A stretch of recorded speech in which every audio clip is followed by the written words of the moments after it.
Welcome to the regular meeting of the Brisbane Planning Commission, Thursday, September 10th, 2015, 7:30 p.m., Brisbane City Hall, 50 Park Place, Brisbane.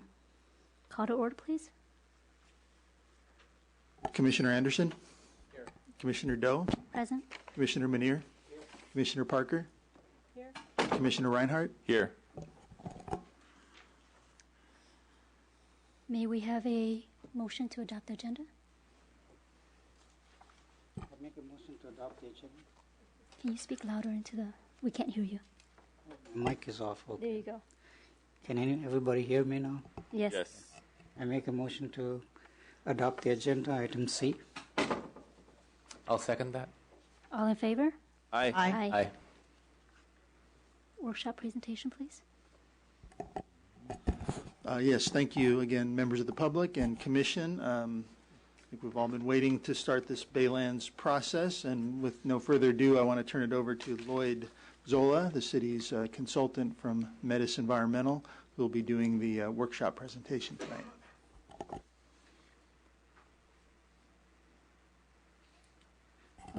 May I suggest that maybe we can find out if the audience at home can hear it clearly? Because that's a lot of times we get the complaint that they can't hear. So is there any way to check that?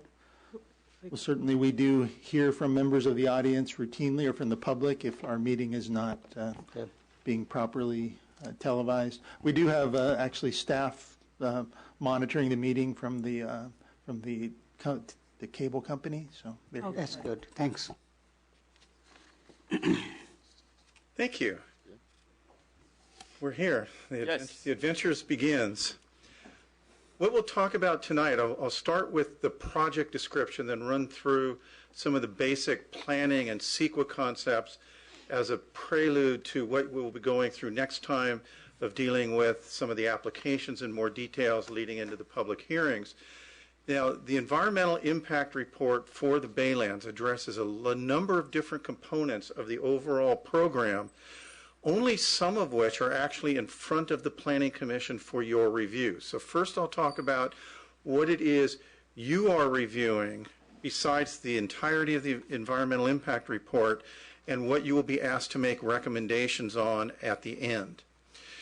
The first part of the first set of components are what are called the concept plan scenarios. The Brisbane General Plan, Policy 329, requires concept plan to be prepared prior to or concurrent with any of the required specific plans within the Baylands. And the requirement is that the concept plan take up the entirety or cover the entirety of the Baylands, because your general plan actually permits multiple specific plans to be prepared. So while a specific plan that's required by the general plan can be less than the entirety of the Baylands, the concept plans address all of the Baylands. What the concept plans are, based on your general plan, is an illustrative land use map. Basically just a map of what types of uses go where. A general description of those uses and a general description of how much can be built on the site, as well as a listing of what agencies will be involved in the process, what studies need to be done, and issues to be resolved.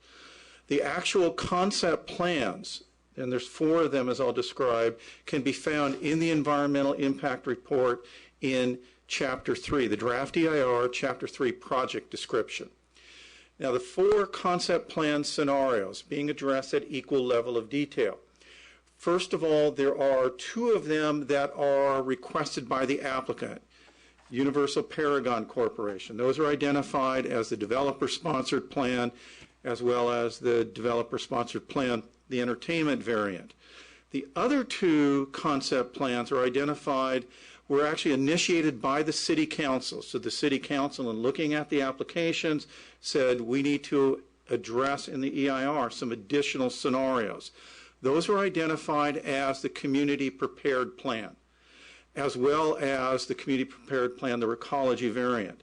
Those came about as the result of a series of community meetings where the public was invited and worked on the land use plan. the types of land uses and distribution of land uses. And as was pointed out in many comments on the draft EIR, the public did not set the densities. So when we hear community prepared plan, what the community was really involved in was the land use mix and layout of land uses. The actual amount of development in those plans, that I'll describe in a second, are somewhat less than the developer-sponsored plan, so we can get a better comparison. Now, what the applicant, UPC, has proposed is in the DSP scenario, 4,434 dwelling units and about 7.1 million square feet of non-residential uses, including retail, research and development, office institutional, civic, cultural, some industrial use, and hotel. And what you see on the screen now is the layout of the developer-sponsored plan as well as the development scenario, the build-out of it. That is also in Chapter 3 of the draft EIR. Now, the developer, UPC, is also proposing a variant to their plan, which is also included in the specific plan and addressed in the EIR. Same number of dwelling units, 4,434, but in the DSP entertainment variant, the entertainment area is larger, about almost 1.1 million square feet, more hotel rooms, a theater, and other entertainment venues, replacing some of the retail and office areas. And this is the map of that one. Also, this shows in the EIR in Chapter 3.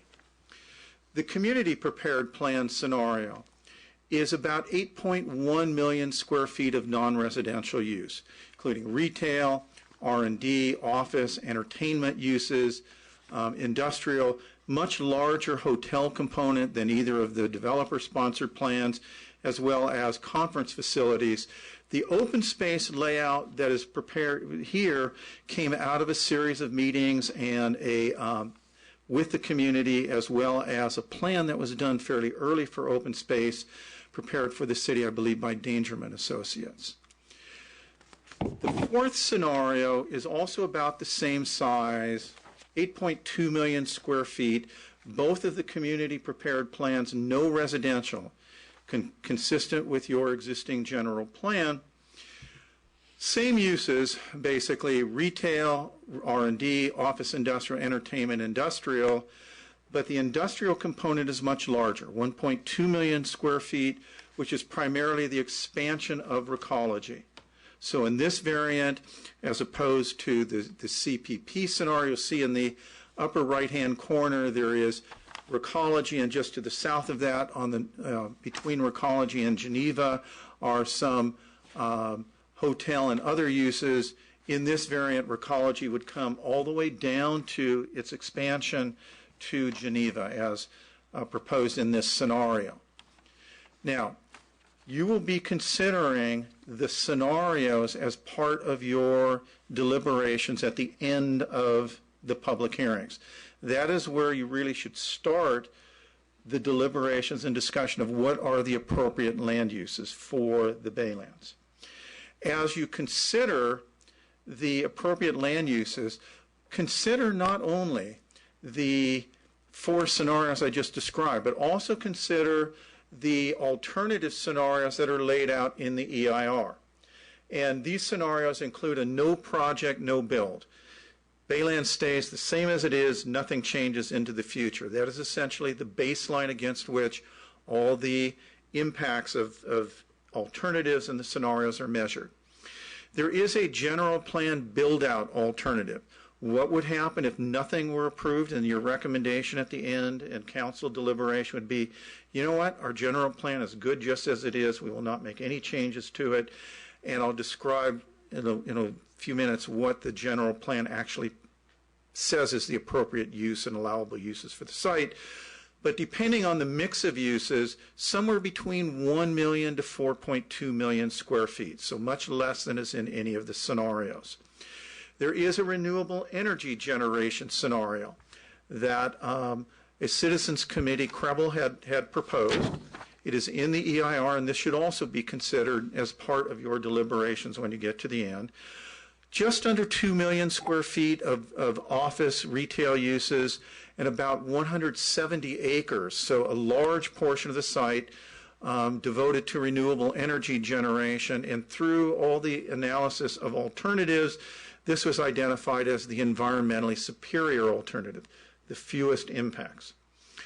There are also 2 alternatives that look at reducing the intensity of some of those scenarios. So you see, for example, the reduced intensity mixed use alternative, 2,400 dwelling units, 6.1 million square feet of non-residential, those office and other uses. That is essentially taking the developer-sponsored plan, reducing it along the same, in the same land use map for the reduced intensity mixed use. The reduced intensity non-residential takes the Recology variant, reduces that down to about 5.3 million square feet. I had referred to those 2 reduced intensity alternatives. The land use maps are the same as, or mixed use, the same as the DSP scenario.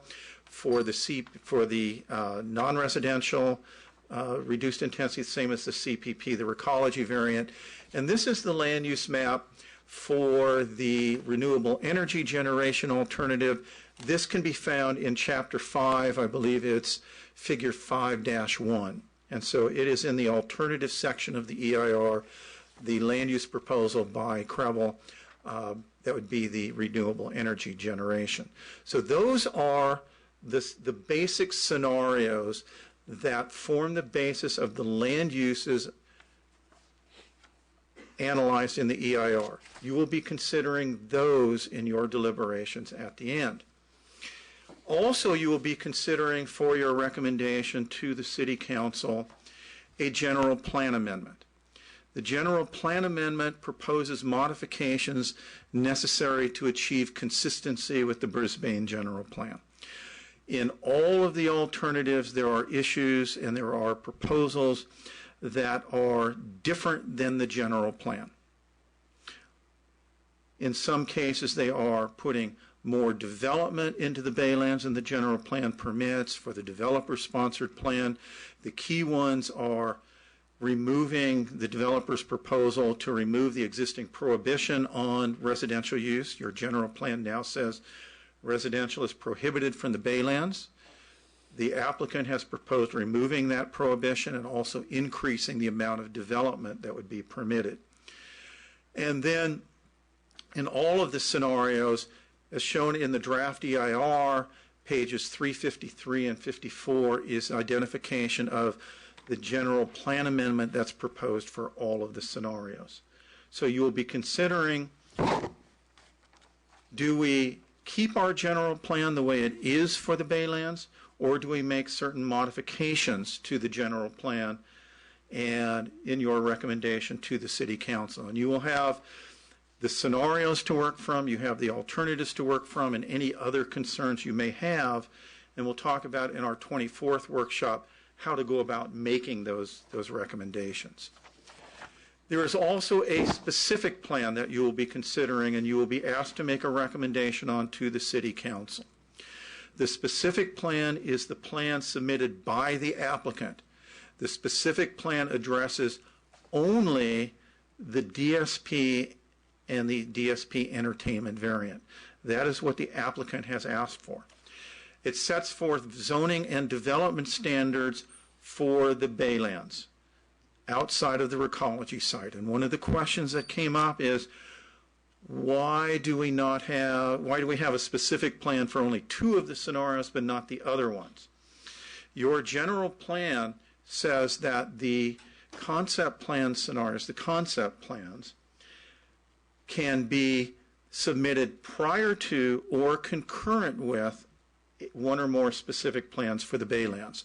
So your general plan does not require a specific plan to be submitted at the same time as the concept plans. So when the City Council looked at the specific plan and the concept plans that were embedded that submitted by the applicant for the DSP and DSP entertainment variant and said, no, we need to look at other scenarios that do not include residential.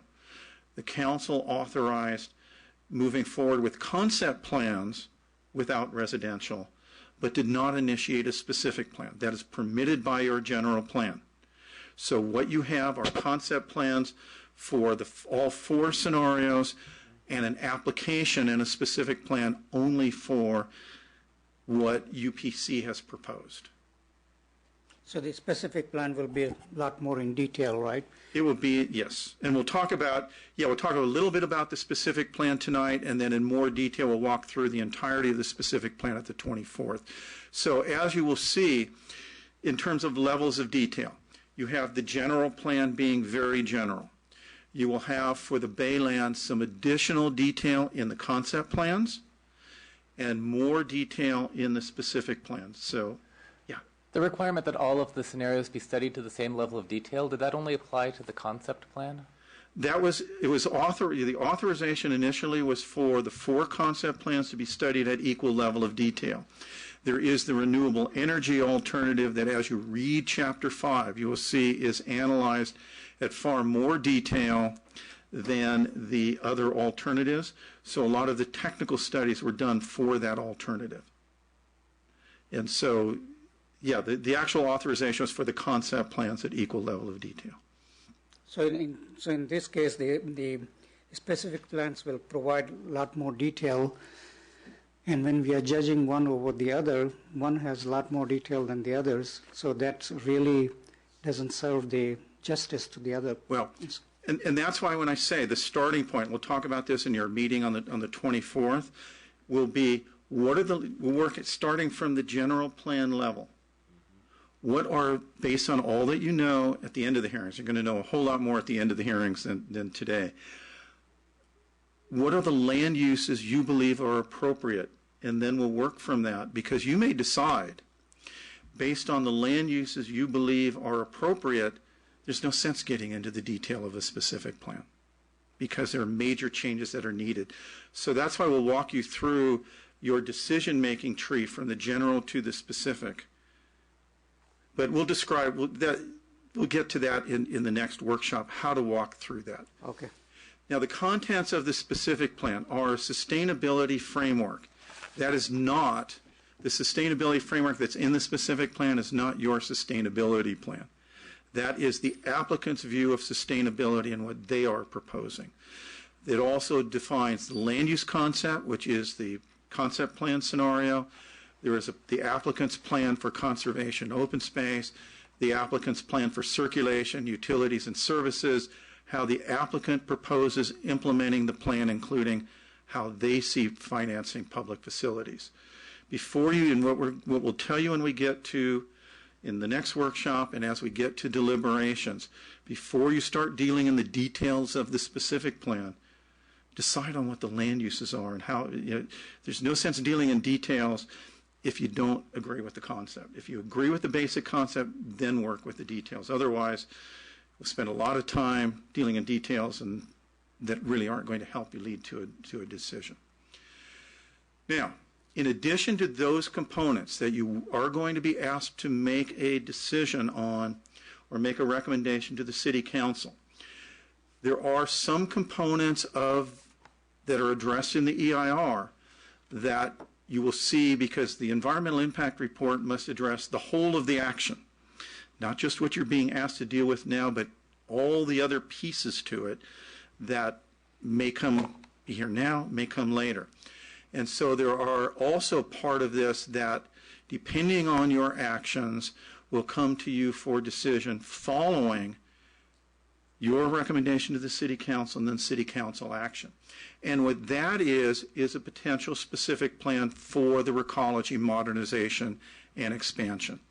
So you will, as part of your hearings and deliberations at the end, look at what you believe is an appropriate concept for the Baylands. And the recology modernization is part of the community prepared plan, the recology variant, but you will not, no matter what scenario you select, no matter what's shown on that, You will not, as part of your recommendation to council, nor will the city council action commit you to approving a specific plan for recology, nor will any action you take commit you to not approving. So you will simply look at the concept, and recology will come back to you as a specific recommendation when they have an application in front of the city. Now, how that was decided, which part will be for the Planning Commission and which one is not? Is it based on CEQA requirements or what? All the total package is based on CEQA requirements. What you will be asked for now is based on what applications actually exist, as well as issues that are not part of the Planning Commission's responsibility, and I'll get to those next. There are also some components analyzed in the EIR that are not part of the Planning Commission's land use responsibility. So you will be reviewing, for example, the water transfer agreement. You will look at, as part of the EIR, the impacts of extracting water out of the river, transporting it, and bringing it through to the city for use in the Baylands and 400 acre feet for use elsewhere. But so you will make recommendations on, we believe the impacts are too great, we need additional mitigation measures, we think the impacts are acceptable, you will make that kind of recommendation related to the EIR, but your recommendation, you will not be asked to say to the city council, you should approve the agreement or not approve the agreement. The water agreement. The water supply agreement. It's not been, the agreement hasn't been written yet, right? Or is it already in process right now? No, let me describe it. Yeah. Because right now there is essentially a term sheet, so there is no approved agreement. There is not a final agreement. There is essentially an agreement to agree. Yeah, and there's a lot of confusion about that. That's why I asked you that question. Right. And so right now is a description that would say what OID, Oakdale Irrigation District, would sign an agreement to guarantee 2,400 acre feet to the city of Brisbane for 50 years with potential extensions. So that the formal agreement is not on the table yet. The description of what that agreement would allow for is 2,000 acre feet would be used for the Baylands. 400 acre feet would be used for the build out of the rest of the city, the rest of Sierra Point, elsewhere in the city. Now, the reason that agreement is not in place and it's not fully done is, one, detailed engineering plans still need to be done. How does the water physically move from the river through MID facilities, through SFPUC facilities to the city? There will be agreements that need to be done. The actual agreements with Oakdale Irrigation District, with the Modesto Irrigation District, and San Francisco PUC. And once those engineering plans are done and the mechanics of moving the water are done, then there will be subsequent project level impacts review. So there will be analysis at this time of what are the general impacts of extracting 2,400 acre feet of water from the river, generally moving it through the system. And that is what is in the draft and final EIR today. Should the city agree to move forward with that agreement, then detailed engineering would be done and subsequent environmental work would be done, because one of the questions is how much water moves in any particular day, how does it physically move. So there will be subsequent environmental documentation for that water. So your review of the water supply agreement will be the impacts of moving that water. Those are generally laid out in the utilities and water supply section of Chapter 4 of the draft EIR. And in the final EIR, there's a series of responses, and one of the master responses related to water supply. But the question is, without the agreements and all that, this EIR is still incomplete because without the water, some sort of the agreement that shows that there's going to be a water for this particular project. How are you going to say that the EIR is complete? Okay. We'll get to the EIR part, and then through the hearings, we'll talk specifically about the EIR. I'll get to the EIR and talk about the concept of a program EIR, and that's where the answer lies. Okay. There are also some components addressed in the EIR that are under the regulatory authority of other agencies. Mm-hmm. And what those are the remediation of the former rail yard as well as the Title 27 closure of the landfill. And this map is showing that. The landfill on the east side of the site will need to undergo Title 27 landfill closure, and I'll describe as we get to it the environmental for that. The Regional Water Quality Control Board has the regulatory authority to approve or not approve the actual plan. For Operable Unit 1, which is the northwest portion of the site, the California Department of Toxic Substances Control has the authority, the regulatory authority to approve or not approve. And for Operable Unit 2, which is in the southwest portion of the site of the former rail yard, the Regional Water Quality Control Board has the regulatory authority. Your regulatory authority related to remediation and landfill closure is defining appropriate land use. That is clearly the city's authority. Based on the land uses you choose for the Baylands, those are the land uses that then the regional board and DTSC will deal with in terms of landfill closure and so on. Now, so we don't have any authority saying whether this particular measure is okay or not. We're just going to identify the land use, that's all? You identify the land use, you will look at the impacts of remediation, the impacts of the landfill closure. That is where your regulatory authority lies. Now, the EIR has a programmatic, is a program EIR. Mm-hmm. The concept of a program EIR is what CEQA requires is to do as much environmental review as early in the process of very large projects as possible, rather than waiting until all the details are known and then we'll do all the environmental review. That gives you as the city the ability, as you did many years ago with your general plan, dealing with at a programmatic level. These are the land uses we want to see citywide. These are our citywide policies. And you did a program EIR based on that general plan. This EIR dealing with the concept plan, with the general plan, and even with the specific plan is a program EIR, because what is not been proposed are site-specific development projects.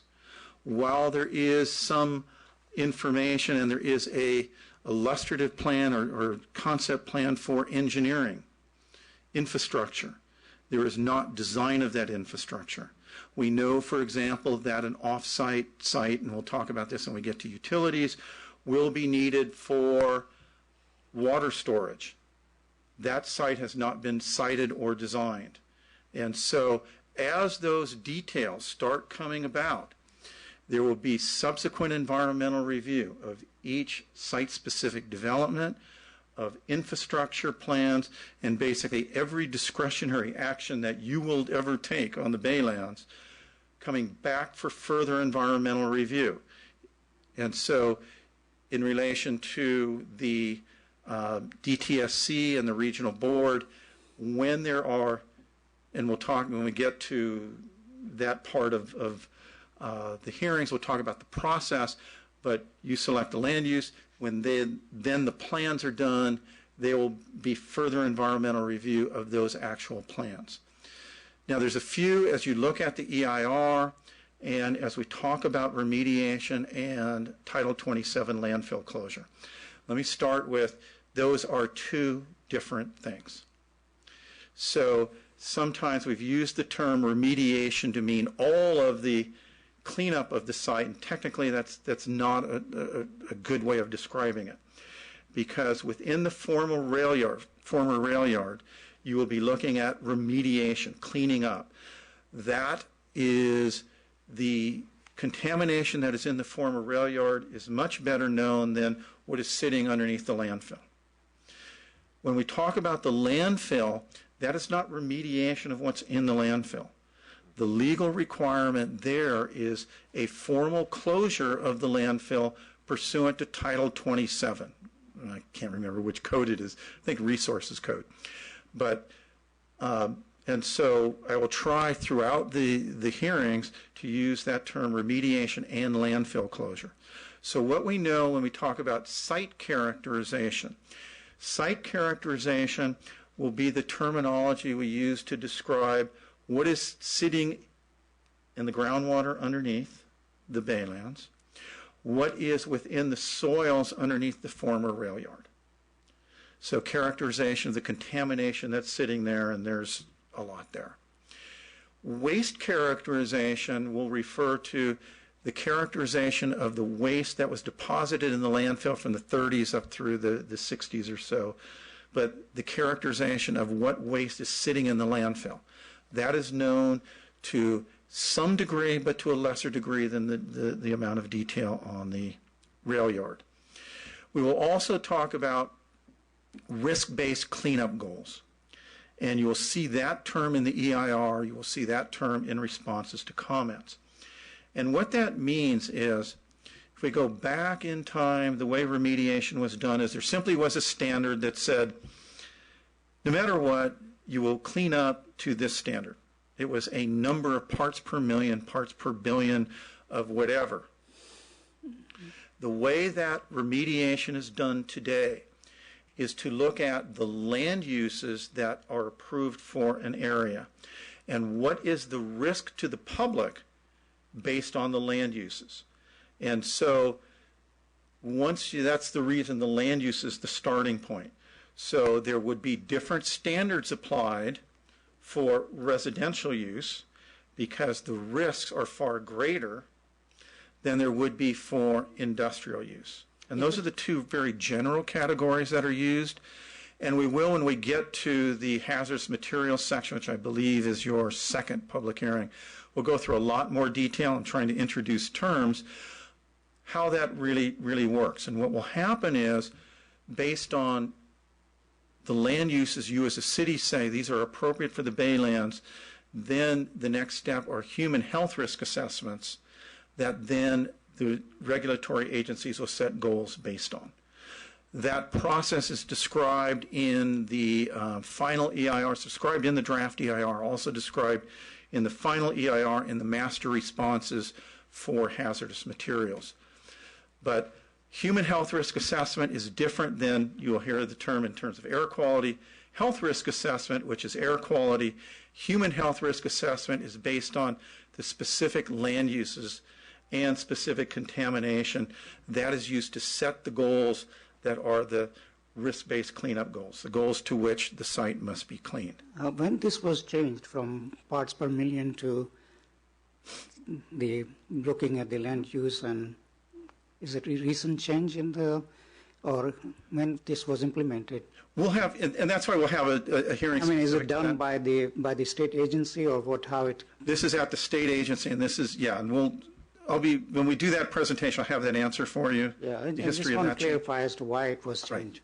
Yeah, it was done because the risk levels for different kinds of land uses can be very different. Yeah, of course. Yeah, and so this gets much better at how much risk is there really and how much cleanup do you really need to do. So, for example, I'll use one that I worked on years ago in Fontana, cleaning up and remediating the old Kaiser steel mill in Fontana. Mm-hmm. And that was a Superfund site because there was all sorts of horrible stuff there. The cleanup levels were very different because it was going to be a giant speedway with maybe 100,000 people there, but they're there for a couple hours 6 times a year on a paved site, as opposed to an adjacent area that might be half mile to the north residential. So that would have had residential uses been proposed, it would have had very different cleanup standards because the risks to the public would have been very different. So that's the concept. So my question is, at the point where nobody wants a speedway anymore and they want to put housing in, then the EIR is a totally new EIR at that point? Yeah, so what would happen, not just a new EIR, the change in land use. So even if you would take the speedway and say, now we're going to take the speedway out and build commercial uses, such as happened 2 miles to the west of there, to the old Ontario Motor Speedway. On a formerly contaminated site, you'd start the process over again. So there would be a change in use, and there would have to be a determination that for the new use, so even in this case, if one land use is selected, you go through the human health risk assessment. If the land use changes, you need to redo that, potentially depending on what the uses are. Yeah. And we'll have time to go through that in more detail when we get to that hearing on the 8th. I have one more question regarding various EIR that will be generated. For example, the Geneva extension, also the supply for the water. Now, how in this particular EIR they will not be there, but it has a major impact on the overall project. So even if you approve this EIR, it will be subject to those EIR? There would be subsequent and supplemental EIRs on, for example, the bi-county corridor, Geneva and the freeway interchange. There would be separate environmental review on that specific issue. Based on the bi-county study, the assumption is, and you'll see this in San Francisco's comments, the existing Bayshore Caltrain station moves south. That will undergo its own environmental review. And so all of those subsequent actions will be undergoing their own environmental review. So we're looking right now the concept of an overall program that starts saying, okay, we now have a concept, a program to work with, and it has additional levels of detail, additional planning, more detailed engineering are done, subsequent environmental review for those. And we'll talk now about just the relationship of the CEQA process to the planning process, because this is also one of the key issues and some of the, I call them limitations in CEQA that are important to keep in mind as we go. The basic idea of the CEQA process is it's an information document. CEQA is not going to tell you what you ought to approve or not approve. It's going to provide information about what are the implications of what we're thinking about. Basically, I've described EIRs to my newbie staff people. It's a very big what-if document. It's telling the story in the case of the Baylands. So what if the city approves one of the land uses under one of those scenarios? What if that happens? What does it mean in terms of traffic, in terms of air quality, water supply, greenhouse gas emissions? So as you read through the EIR, think of it in those terms. It's telling you what if we approve the project or the program as it's proposed. The EIR is based on determinations of significance. Significance is essentially based on a threshold that we would say anything that exceeds that threshold is significant, anything that does not exceed that threshold is less than significant. And what significance means is not good or bad. Significance means anything that is significant under the law requires mitigation, requires implementation of all feasible mitigation. Not that it's bad, not that if it's less than significant, it's automatically good. So the EIR is also based on eliminating, avoiding, or reducing the impacts. What are the physical changes that occur? The what-if story.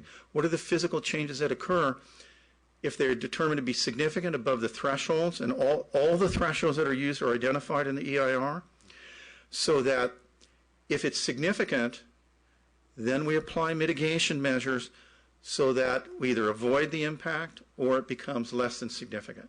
In some cases, there just isn't enough mitigation that can be had, that can be implemented, and those are the significant unavoidable impacts.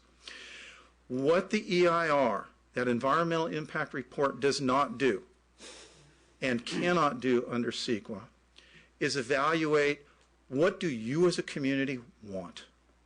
What is it we want for our community? That's a planning decision. It does not make value judgments about what's good for the community or what's bad for the community. It does not tell you what you should or should not approve. And that whole concept of mitigation gets to how do we eliminate or reduce the impacts of the project. So essentially, it says, how do we get back to the measurement as the existing condition? An impact is a change from the existing condition. What an EIR is not going to get you to is, how do we make it better? How do we create something that's better than the existing condition? And so what the EIR is going to tell you is, how do we eliminate the negatives? What are the things we need to do to reduce or eliminate the negatives of what's proposed? How we get to better. What do we want for our community? What is good for our community? What do you as a commission want to recommend be done is part of your planning review. And that is the purpose of the public hearings, and the environmental information we're going to give you all leads to, how do we make a land use decision? What is good for the community? And that you will be making your recommendation to the council on. So as we talk about the planning review, that is where you will get to address not only the environmental issues that the EIR is talking about, social issues. What's good for this community? What do we want? What are our goals? Economic effects. You will be getting information on economics and what that means for your general fund. That's not part of the EIR, but that's part of the planning review. You will evaluate, as a result of the information you hear, you read in the EIR, you hear in the public hearings, and some of the planning documents you'll be getting. What does this community want? What do we want? What do we want to recommend to the council for our community? You will be asked to make value judgments as part of your planning review of all of this information. What's good? What's bad for the community? You will address the question based on your existing general plan, or as you see from all of this information, how do we want to change our general plan to be more clear about what we want, or do we like our general plan as it is? Is what's in front of us, does this help us achieve our vision of our community, or does it keep us away from it? That's part of the planning deliberations you'll be going through. That is your opportunity for improvements to existing conditions, the aspirations of, wouldn't it be great if we could do this? And the ability to say, can we do this beyond just eliminating the negative impacts of a project?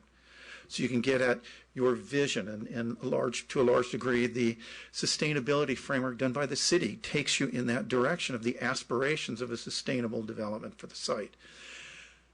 Ultimately, the planning review you do in your deliberations, you will be asked to you will be asked to make a recommendation to the city council as to what their judgment should be as to what your city approves or does not approve. That is really where the ultimate decision lies here, and that's part of that planning review. The EIR is not going to tell you that. It's not going to say good or bad, but it will give you the information that a lot of what you will need or want in terms of making that decision. Now, some of the key concepts of planning that will impinge or play out through the entire public hearing. Your general plan is the lead legal document in this city. General plan guidelines call it the Constitution for Development.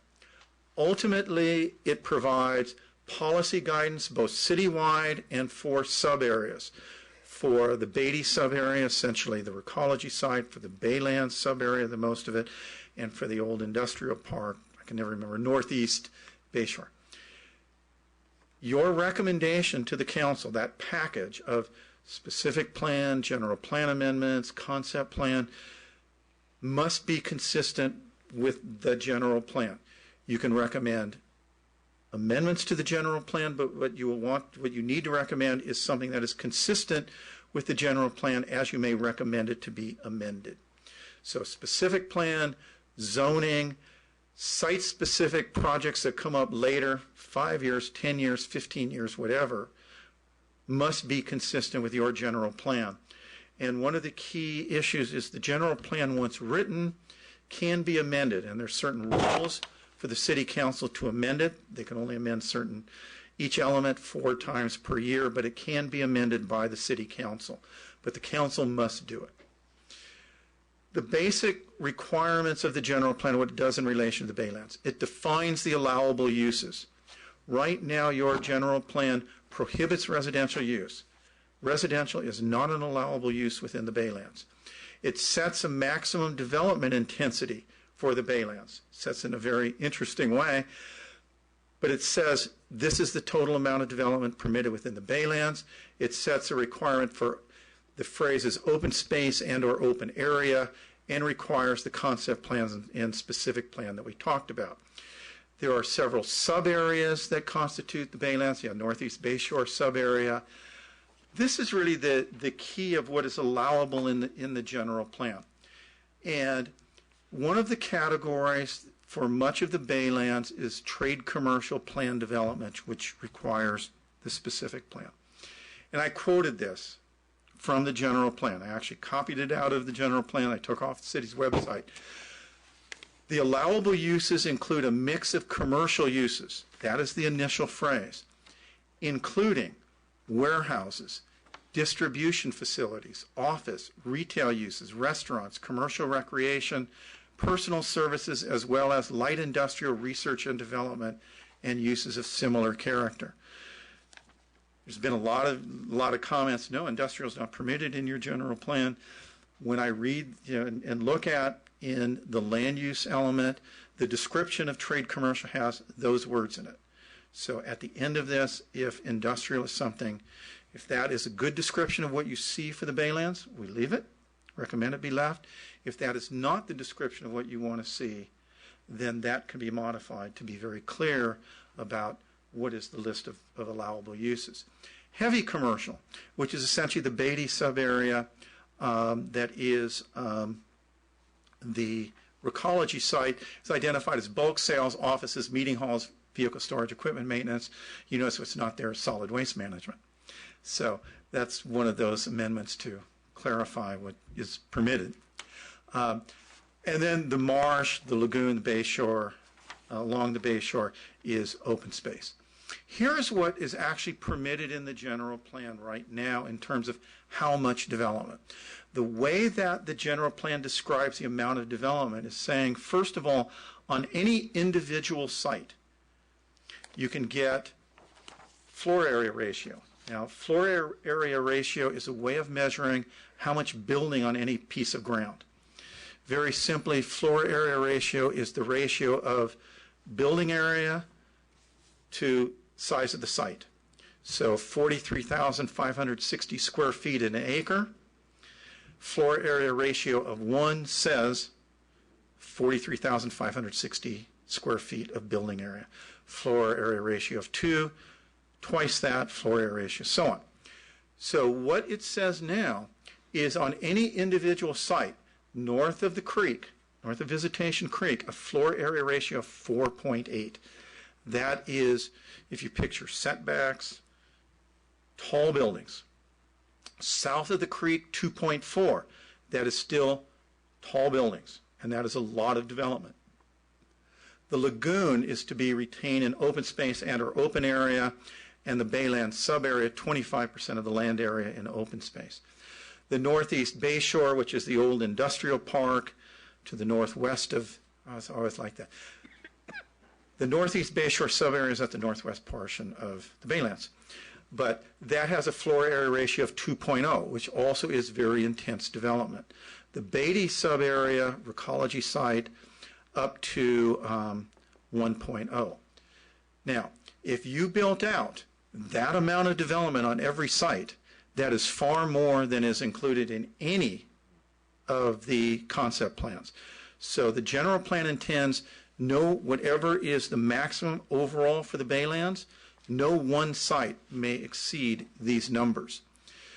Now, what becomes difficult in looking at your general plan is in some general plans, you could ask me, what's the maximum amount of development? How many square feet of building can we put on that today? Your general plan does not have that number in it. If you go to the general plan EIR, which was done at the same time. So what your general plan does say is, on any individual site, it may not exceed this much. We expect that the overall intensity of the entire Baylands is going to be far less than everybody building at the maximum. We're not going to allow everybody to build at the maximum. That the development policies of the plan will actually start limiting the amount of development. And in particular, your traffic standards will start limiting the amount of development that you can put on the Baylands, because to achieve, and we'll talk about levels of service when we get to the traffic meeting, but to hit the maximum traffic threshold was believed to limit the amount of development that actually could be built on the Baylands. And so that is the way that holding capacity is actually defined. And the general plan actually says the actual holding of the capacity of the land was unknown, so therefore we required a specific plan. And it's the EIR that established a number. And what the EIR, general plan EIR, so this goes back to the 80s. Your general plan EIR says in the near term, up to 10 years. 10 years for the general plan was, 10, 20 years ago now. But short-term development of about 650,000 square feet of commercial use, which is essentially what's there now. Long-term, anywhere from 1 million square feet to 4.2 million square feet, depending on what uses and how much traffic it would generate. So as you look at those development scenarios, 4,300 dwelling units, 7 million square feet, 6 million square feet. The general plan today, if it were all retail, about 1 million square feet of retail, which would be less than all of the alternatives. If it were all low traffic generating uses, some of those warehouse industrial uses, and clearly the intent was not to have it all that way, but the EIR identifies it could be as much as 4.2 million.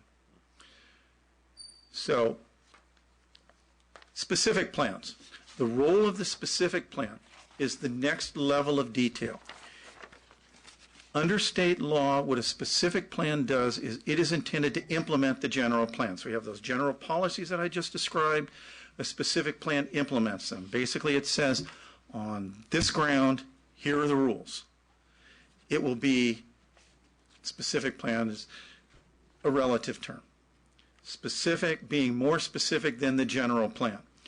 But specific plans throughout the state, and state law describes the requirements for it, can vary widely in the amount of detail. So specific plan does not mean necessarily really specific, tells us every last detail. It means, under the law, more specific than the general plan. But what it does is it provides site-specific. It will give you the zoning for the site.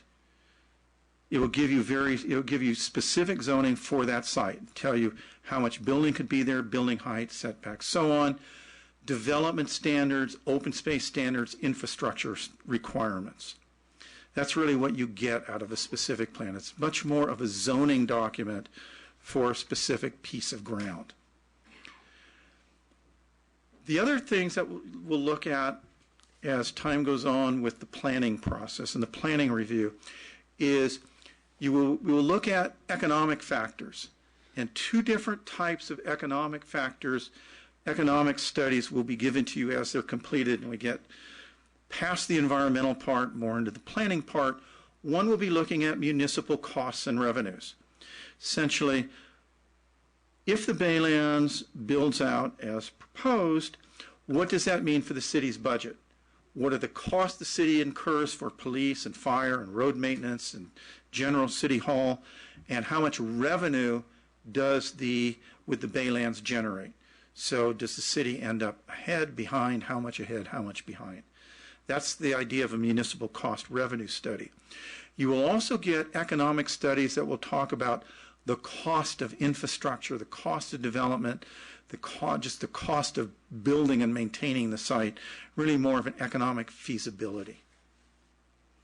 I also said that as you look at the planning review and you get to that part, you'll be looking at social effects. 2 questions for you to look at and consider on social effects. What does our general plan say? What do we want our general plan to say for the Baylands? And is what is being proposed consistent with what we want our general plan to be? And second is a more general question, what is appropriate for this community? What do we want for this community? And what we'll do when we get to the end of the public hearings and you're ready to transition from hearings to deliberations, we'll work with you to develop a framework on how to go through those questions, because it's this process and this project is so large, so complex, that we don't want to just, as a lot of hearings are, here's a presentation, here's the project, have at it. So we'll kind of help you walk through that process. How do you get to your recommendation? But those are the 2 questions you'll be asking. Consistent, what do we want our general plan to be? Is it consistent, and what is appropriate for our community? Question regarding the economic factors. Yeah. Is planning commission has the authority to say who's going to bear those costs? Is it going to be passed over to the city, or we can recommend that it must be, bear by the developer? Yeah, and as we get to that, we're going to go through these in a lot more detail. You'll look at economic costs, 2 different types. One will be capital costs, building stuff. Mm-hmm. Who builds the infrastructure? We were asked on some of the EIR comments, who pays for the remediation? Developer builds the stuff or pays fair share in the case of Geneva Extension. The other one is, how is maintenance paid for? And yes, you will, as part of your recommendations, look at the how are costs borne, because you have policies in the general plan related to nearly every general plan, no matter how it's worded, comes down to development shall pay its own way. Right. But the ongoing maintenance is the issue. And that will be part of the information that you will look at as part of making your recommendation. Okay. Now, the EIR, as I mentioned, we'll talk about it many times through this, is a program EIR. So what we are dealing with in the EIR is the general start the process, and I've talked about subsequent environmental review, and it will occur in a number of different places. The mitigation measures that are in the EIR, and this is also very important. In the early days of CEQA, all sorts of oddball mitigation measures were put in there. Some sounded really good. A lot were never implemented. Under the law, mitigation measures that are in that EIR are enforceable. They are mandatory. It's not, this would be nice to do.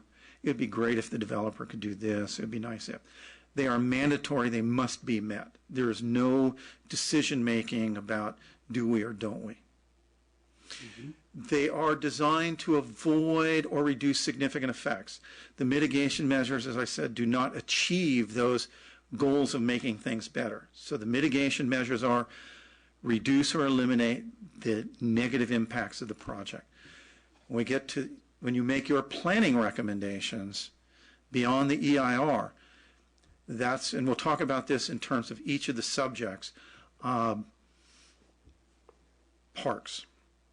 There will be an impact threshold that the mitigation measures deal with, and then there are aspirational goals in your general plan beyond the impacts. And so as we walk through parks issues, we'll actually deal with both. Are the mitigation measures adequate to meet the deal with the negative impacts, the significant impacts? Then how do we want to deal with the aspirational goals of the city beyond just mitigating the impacts? Yes? I have a question. So, for example, the water deal. So that's a mitigation. So the project cannot go forward if the water deal falls through, or can it go forward if another water deal is proposed? That I'm just confused about. Right. And we'll deal with this in a number of different Right. places. And my answer is going to be something totally different than what you just asked. The water supply agreement is a component of the project. So it is not mitigation. So when we laid out all the components of the project description, it was the concept plans, general plan amendment, specific plan, water supply agreement. So the issue you will deal with is exactly what the question. If that agreement is not signed, how do we move forward with development on the site in the absence of water supply? That is one of the key planning questions we'll deal with as we get to utilities and water supply. Is that? Yeah, because right now, what the EIR actually says is that because it is part of the project description, forget logic for a minute, the city could approve development of the site, amend the general plan, say, here we are, this is what we want to do with it. We don't like the idea of importing water supply that way. We don't approve the water supply agreement. We're not moving forward with that. What would then happen is it would become incumbent on any developer of the site to find a new water supply. Because your general plan policies say, and there has to be a water supply to be there. So what you would essentially say in that case would be, we believe this to be the appropriate land use for the Baylands, but water supply has to come some different way because the impacts aren't there. That is one of the options that the city would have. Okay, one more question I have is regarding the reduction of the significant effects. Yeah. Who decides that? Ultimately, it's a determination of the city council. The city of Brisbane is the lead agency for this EIR. The city council is the body responsible for certifying the EIR as adequate. So essentially you don't approve, you certify it as meeting the requirements of CEQA. And so the determination will be in the ultimate findings, and you will actually make a recommendation on this. Your recommendation to the city council would be this determination in relation to impacts for the different impacts sitting in the EIR. It's significant, the mitigation measures are adequate to reduce it to less than significant, or are not, and it's a significant unavoidable impact. But that will be part of your findings and determinations for the impacts, are they significant or not. But we don't decide how much reduction is adequate. Because that's the whole technical issue in terms of 50% reduction in air pollution is correct, is good or not. So those type of decisions will be left up to the developer or consultant or what? No, the developer doesn't get to choose those kinds of things. You will decide what measures will be employed. And there is now in the EIR analysis of the mitigation measures as applied will do this, and should the mitigation measures change, that would be one of the things we'd look at. Under the law, I always enjoy doing this when there's a city attorney sitting back there, but, and if I'm wrong, I'm sure she's going to jump in.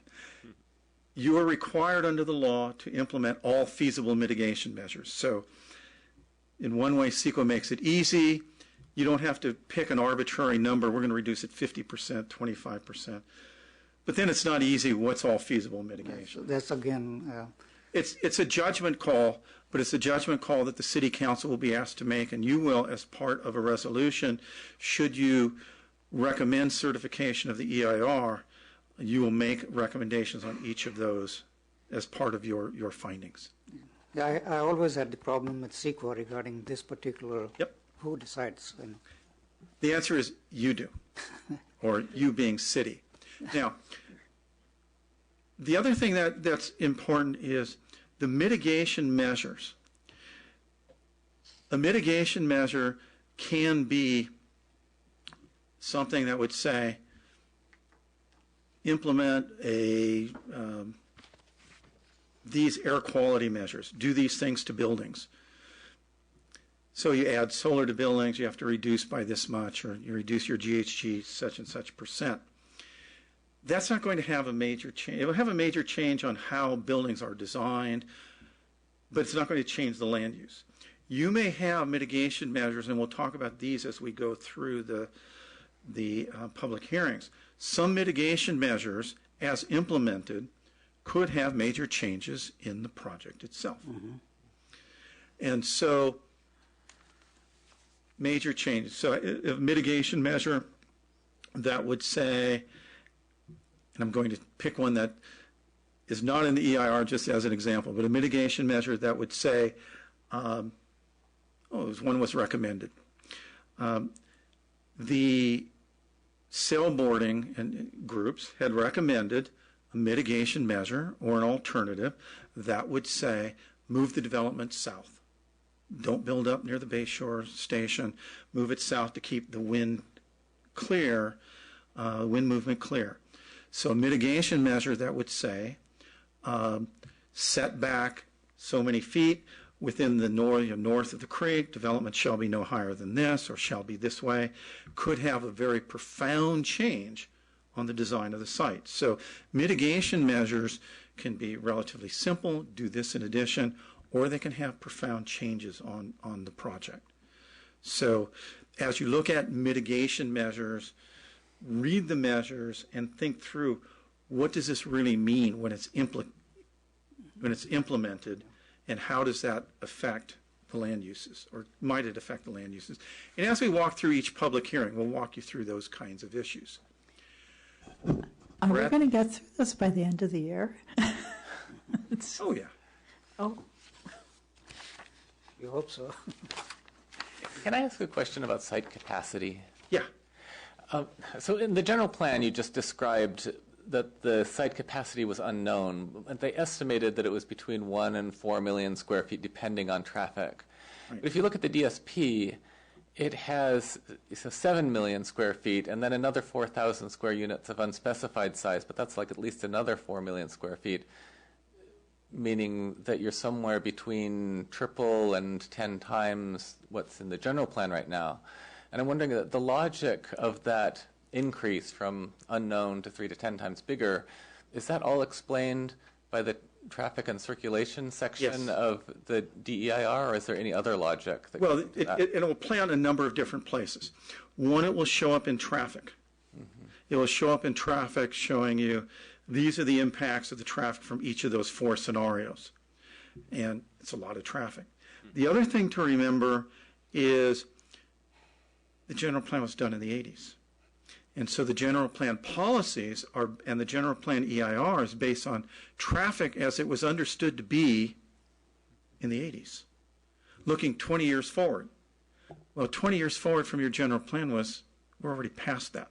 So the traffic conditions upon which your general plan are different today. So you will see that in the traffic study, is what does it mean with the development proposed on the Baylands, hitting the streets, hitting the freeway, as well as in the cumulative scenarios, Hunters Point, the shipyards, Executive Park, Schlage Lock, redevelopment in Daly City.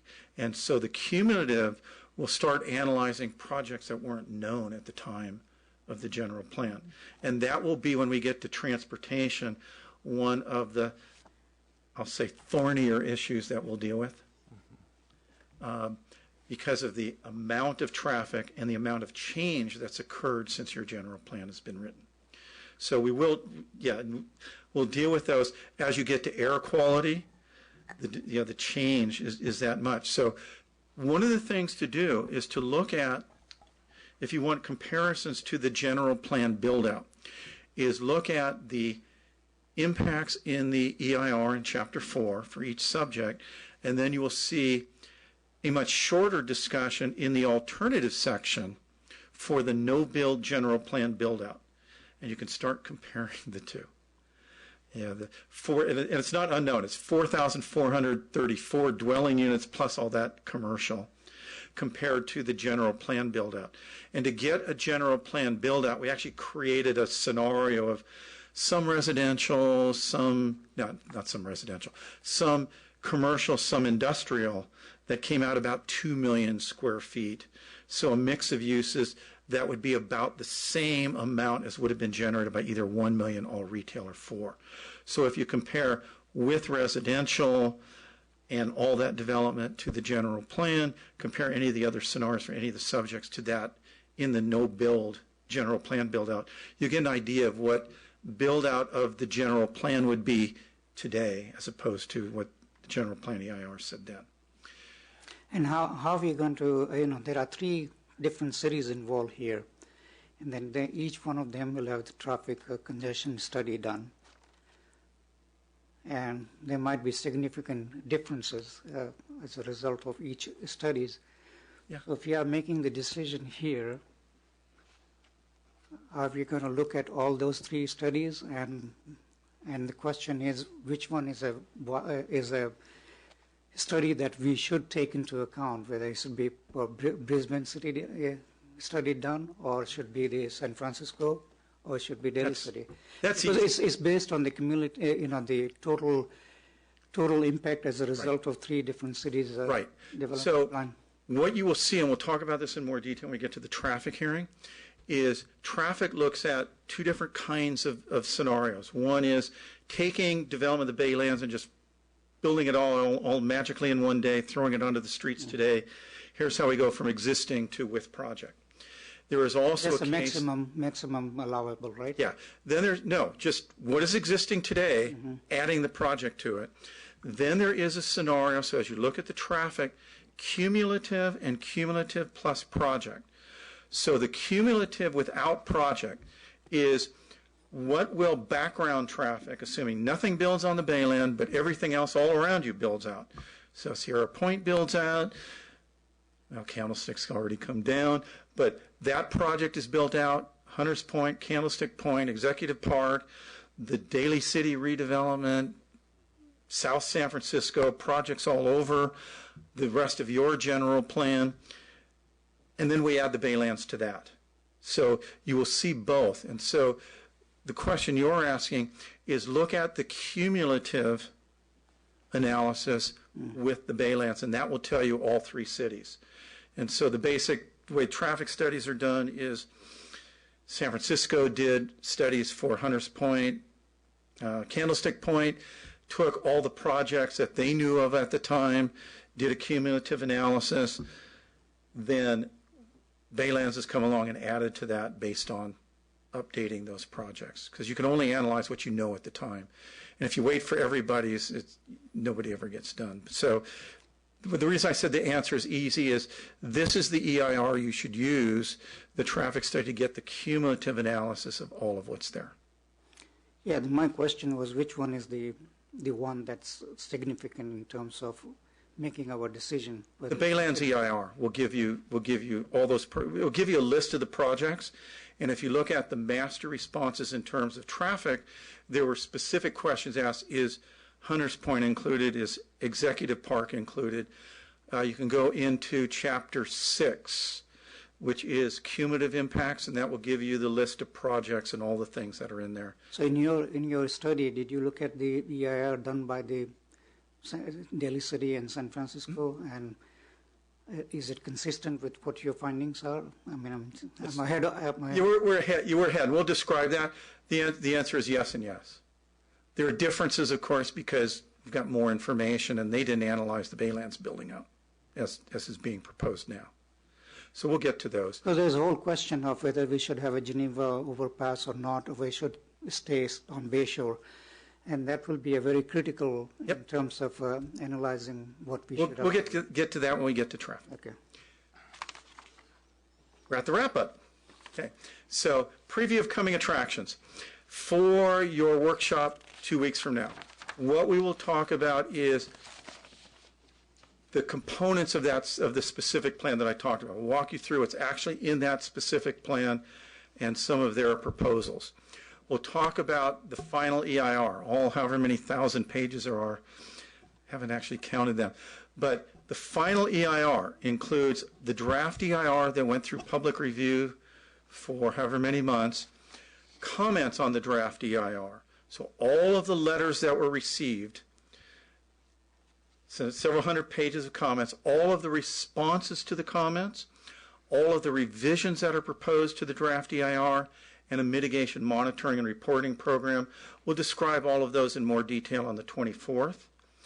And we'll also talk about options for the recommendations you can make. So a while back, there was what's called a white paper, process paper that was shared with the city council. The council discussed about the review and the kinds of recommendations, kinds of outcomes that could occur. And so on the 24th, we'll talk about your options, and there's at least some of the options of what a recommendation could look like, from not approving anything to approvals and some places in between. We'll describe what would require certification of the EIR, what kinds of recommendations would not. We'll go through that several times, but we'll lay that out on the 24th. Now the question is, in the very first part of this process, we will be just listening to the comments, right? And we're not supposed to make any recommendation at that point. Correct. This will be, so these will be part of first 6 hearings, or? Yeah. So let me describe the 6 hearings. What we'll do in each of the 6 hearings, I don't know if this is my last slide. Oh, here we are. Perfect. You just asked the question right here. So in the first 6 hearings, what we will focus on are specific issues. So we'll talk about biological and cultural resources, what we know about the resources that are there, what impacts of proposed development are, and what mitigation measures are. What does that mean for your land use decision, for your land use decisions? So we'll talk about implications for future development. We'll talk about implications for conservation and restoration, the aspirational goals. We'll talk about what it means for site remediation and landfill closure, because based on different land uses, it could be different. We'll talk about what these issues mean in terms of achieving your community goals. So actually in each hearing, we're organizing the hearing we're going to discuss the EIR and the adequacy of the EIR, and then we'll get to the plan itself. We're going to discuss the EIR, impacts, mitigation, and the planning implications of that all at the same time. So for example, when we're discussing recreation and open space, we'll be talking not only about impacts on open space, but also what the public believes should be done in terms of open space, open areas, and how land use may or may not, should or should not be reconfigured. So we'll talk about that. There will be a staff presentation where we'll outline the major issues. So when we get to traffic, we'll talk about that cumulative, how it was done, what the implications are, relation to, in each of these, relationship to general plan policies, where for each of these subjects what's proposed may deviate from general plan policies, the kinds of amendments that might be necessary, and so on. You will have an opportunity to ask questions and then take public comments at each of those hearings. Yeah, I think my question was slightly different. What I was looking for is the oral communication that we're going to get from the public. Yeah. And that's how it's going to fit here in this schedule. Okay. Because it's good to explain all those other things that we're going to explain to the audience. But my understanding was that we will have the public hearing first, where we're going to get the oral comments, which will be incorporated as part of the comments. Absolutely, yeah. So what will happen is we'll give the presentation, lay out, these are the issues we're dealing with, these are the things to be thinking about. You will get a chance to ask any questions, and the rest of the meeting is public hearing, comments of the public. So in terms of timing, this week and on the 24th are the longest presentations you're going to get. As we get to the individual hearings, I'm going to try and hold it to 15 minutes. You can ask questions, and then the rest is public comment. So that will be the opportunity for the public to give their comments on, it will be an open public hearing. But we are not supposed to comment on the public's comments, right? No. I mean, Yeah. we're just going to hear their comments, and that will be put in as within the, I guess, the final EIR. Yeah, and at the meeting on the 24th, city attorney or attorney will talk about how to go through that and kind of the rules of the road on where the decision gets made and comments to be, Yeah, because there is a confusion here in terms of are we going to jump into right away the planning commission? But no, I think that initially Correct. we're just going to hear the public comments. You should, yeah. The idea, it would be the same as if you picture one public hearing. Yeah. So doing a public hearing in one night, you would not jump into the middle of the public hearing and say, I think we ought to approve this, or I don't like this part, I don't like that part. It will be the same thing here when we stretch out over 7 public hearings. I think that this, So- Well, I want to clarify that so that everybody. so the discussion would be the deliberations portion. I think Yes. that's what we're trying to get at, right? Exactly. There will be a hearing, the 7th hearing will be on November 12th. This will be a little bit different than what you typically see in your public hearings where the applicant gets up first and the first person speaking is the applicant. Here, the applicant has agreed to hold their presentation till after the public hearings on all of these issues.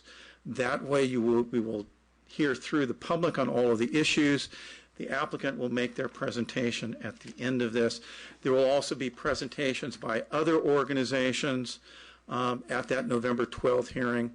And again, public comment, then it will be open to the public. But the time reserved for the applicant will not be at the beginning of the public hearing. It will be after we go through those 6 public hearings. And also this schedule is not set in concrete, right? In some subject there might be a lot more interest and it may go to another day. Just like any public hearing, you advertise the date, and sometimes they get continued. Yeah, because the November 12 seems like a deadline. That's November 12th is based on finishing the other 6, each one at a time. Okay. So, with that, that's all I have. That's half of getting ready for the hearings, and we'll talk about next time some more specifics and about the actual recommendations. There's some questions in the audience.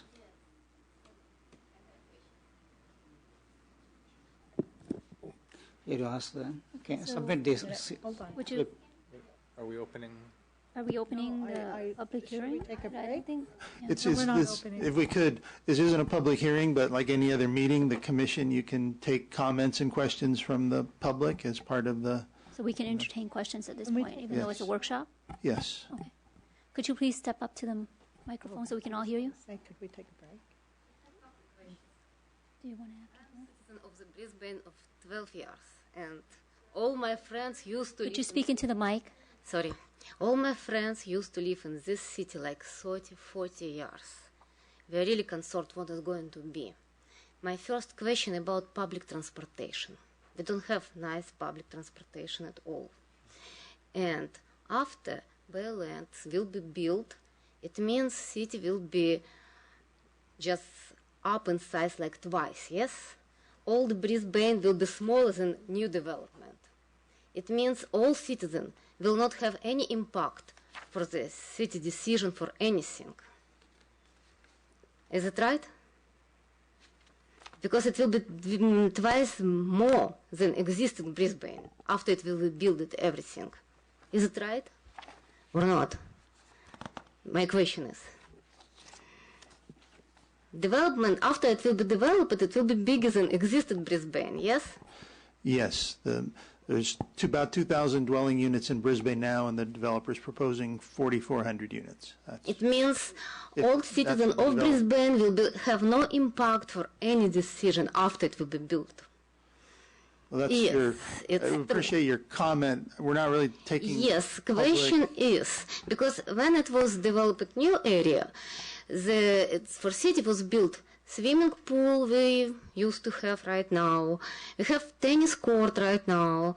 Yes, it will be, city will be big and twice. How about swimming pool, tennis court, about all this facility? Are you going to do it more, or it will be the same for population will be twice bigger? The question is. Because population will be big and twice, but facility will be stay same completely. Okay, I think it will be based on what. Yeah, what very is simple decided. question. It's, Well- it's a good question, but the thing is, it will be really based on what's going to be out there, and there will be some kind of a development agreement that will spell out how it's going to be done between the two parts of the city. You are correct; it is going to be double, and more emphasis if that happens. So those facilities might take precedence over the one in the current. Yeah, it means it will be done. That's a legitimate concern.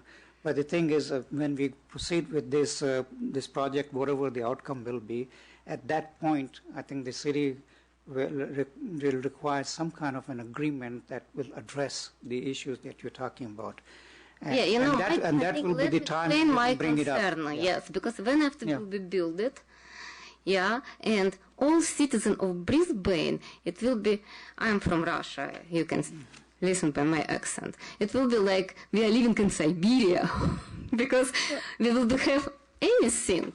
Thank you. We appreciate your raising that point, and I think that's going to be part of the hearings and the deliberations. Should I say placebo? And yeah. And we will, with each of the subjects, talk about what are the impacts associated with that 4,400 dwelling units and the 7 million square feet. In each of the scenarios, you will see, and you had mentioned the traffic, you will see the impacts of adding that traffic to the streets.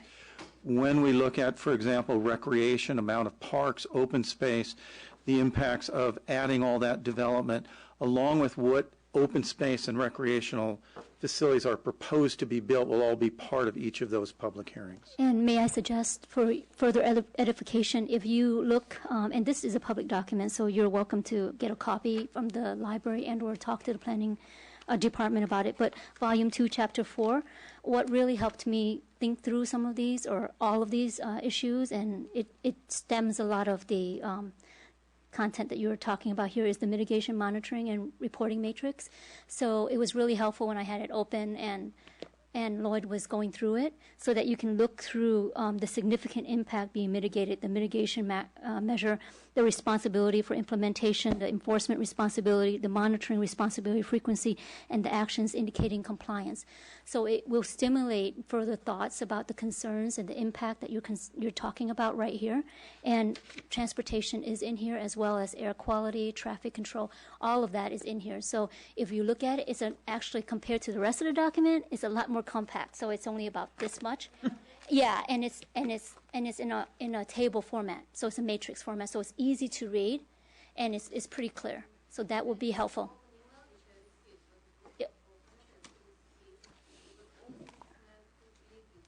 Can we hear that, what you're saying? Well, yeah, the document is a public document and is available to you, and you can talk to the planning department about getting a copy. You're welcome.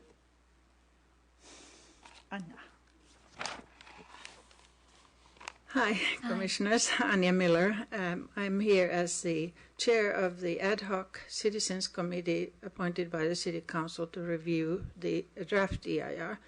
And as you probably know, we spent about a year going through it and having all kinds of meetings, 19 meetings as a group, and also many subcommittee meetings. So we spent a lot of time studying it as best we could and making relevant comments on EIR, not on the project itself.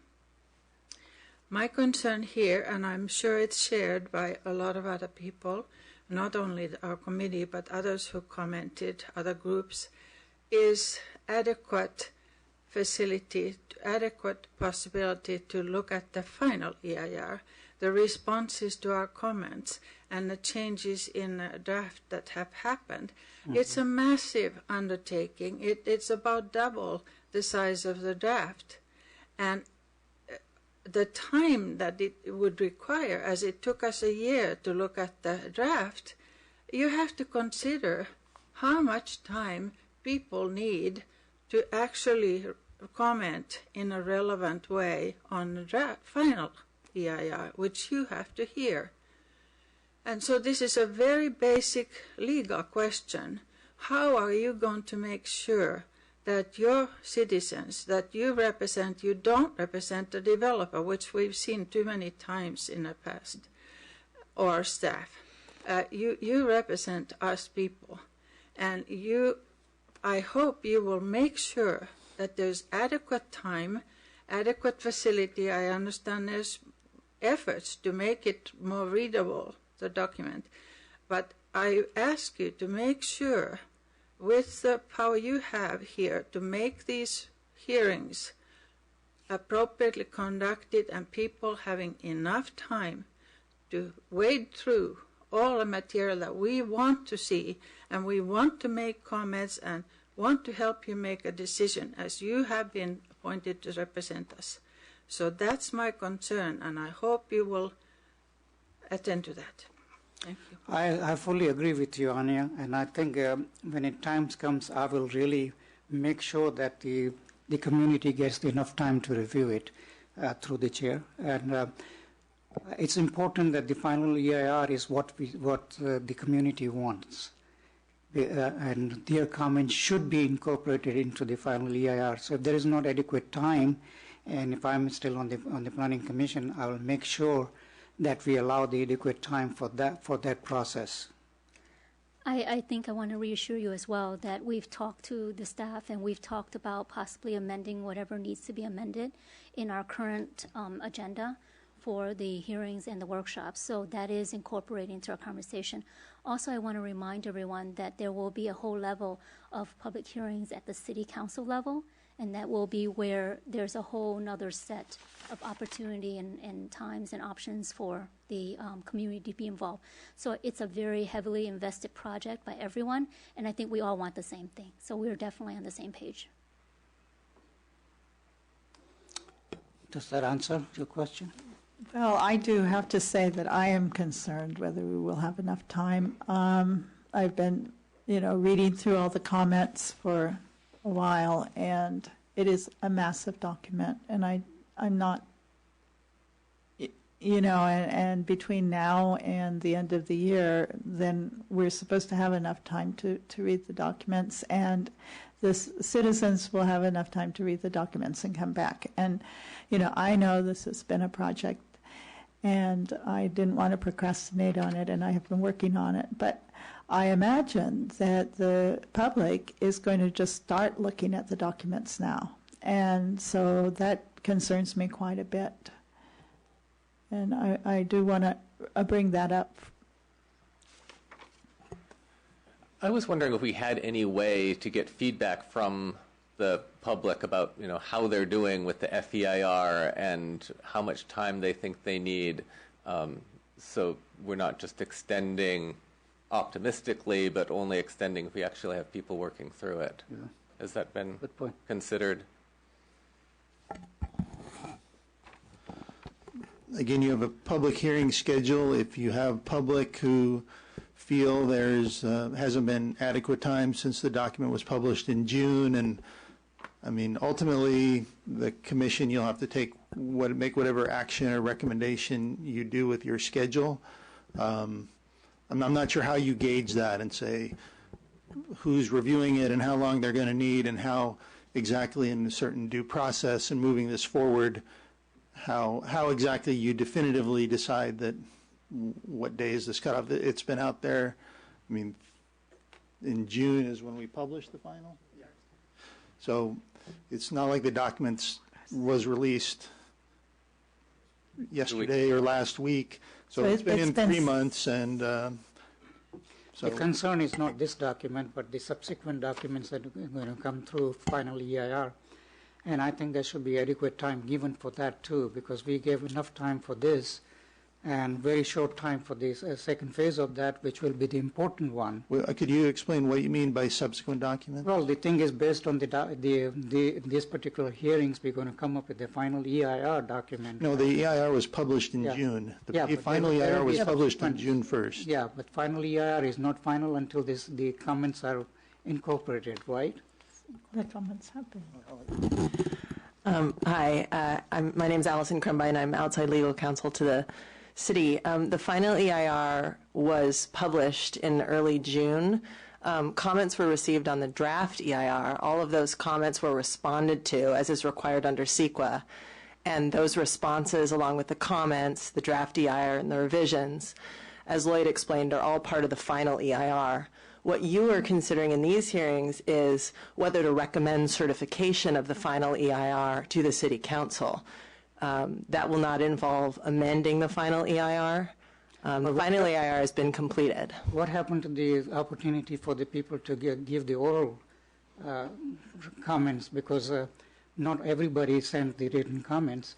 So how can you have the final EIR without having appropriate chance for the people to come and speak in front of the Planning Commission? Are you talking about the comment on the draft EIR or the Both final? draft as well as if you consider that a final EIR, I think the general public didn't have the chance to tell their side of the story. Everybody doesn't sit down on the computer and write the comments. So we should have the process where people can get their documents, their concerns in the public hearing here. That's not done. There are two phases here. One, as you might remember, there were a number of public hearings to take comments on the draft EIR that the commission held. I don't have the dates in front of me. I don't think that the comprehensive comments were received at that time, and the reason was we are saying that we're still working on the EIR. No, that's incorrect. The public hearing on the draft EIR was after the draft EIR was published. Yeah, what occurred was, remember, there was a series of workshops before the EIR was released that described this is what's going to be in the document. Then in October of 2013, there were 3 evenings. The draft EIR was released in whatever month it was, August, whatever, and then there were public hearings in October to comment on the draft EIR. All of those people who commented on the draft EIR, their comments and responses to those comments are in the final EIR. Mm-hmm.